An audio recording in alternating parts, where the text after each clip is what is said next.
ہیلی copter سے گاڑی تک 10 قدم چلنے کے لیے زرداری صاحب کے لیے سرخ قالین بچھائے گئے، کہیں صاحب کے جوتوں پر گرد نہ آ جائے۔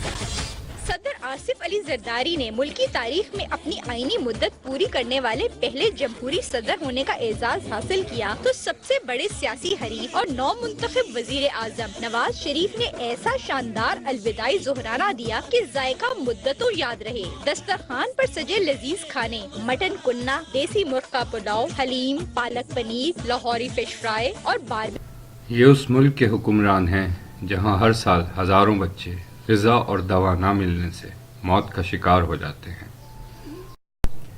جہاں 70% آبادی کے پاس ایک وقت کی روٹی بھی میسر نہیں۔ شرم تم کو مگر نہیں آتی۔